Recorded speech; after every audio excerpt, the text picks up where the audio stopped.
Hi, my name is Seamus O'Connor, CEO and founder of Growth & Co, where we work with e-commerce brands, digital marketing agencies around the world. We basically act as fractional CFO, manage all their finances, provide advisory, provide support to founders. And yeah, we managed about 50 million revenue in 2022. We expect that to break 100 million in 2023. First thing is paint a picture of where you want to be come the end of 2023. Like, what's the goal for the year? What's the theme?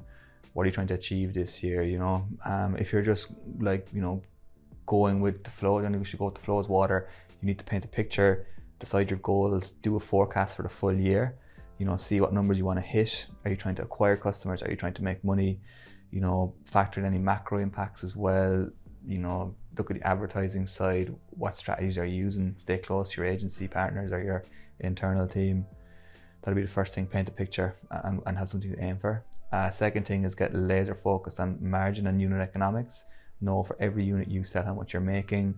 Factor in discount periods like January sales, Black Friday, Cyber Monday, any promotions you're going to run. Know if you run those promotions, you're still going to make money if you're looking at profitability, or if you're trying to acquire customers, at least try break even or know the lifetime value of a typical customer, so you can factor that in.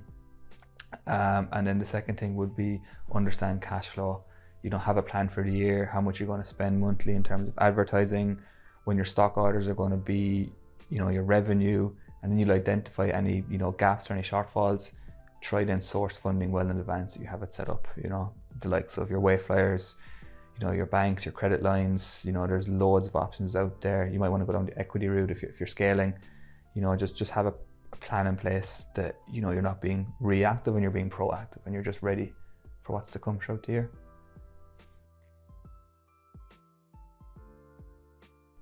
Not having a finance system is the first one. Like, that's your bread and butter. There should be some system in there for monitoring performance within the business, because finances are actually a very good lever that you can use to grow your business and manage risk.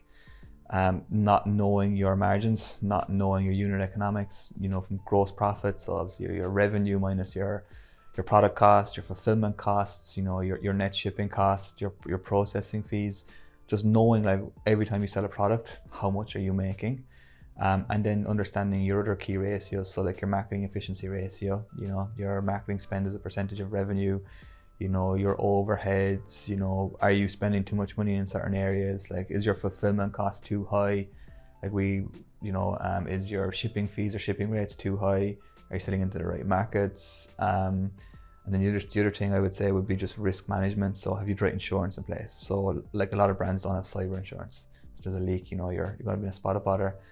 Product liability insurance is very, very important as well for a brand. So just shoring up on the risk management side too, I think is very crucial. And tax compliance, like VAT, international VAT, customs, just making sure you're on top of all of that, especially if you're going for an exit, because if you try and sell someday, somebody will go through all that, and if things are off, they'll try down the price or they'll walk away. Thank you. I think it's about, if you're in the e-com game, like, building that network is very, very important too. And having, good partners in the finance space, good partners in the advertising space, like Soar with us and For You Advertising, and just building that team around you, because the stronger the people around you and the stronger team you have in that network, the more your business is going to scale. Looking at new markets as well would be a good one. Like, was it 447 million people, I think, in the EU, like excluding the UK now. There's 330 odd million people in the US. Like, there's so much market out there.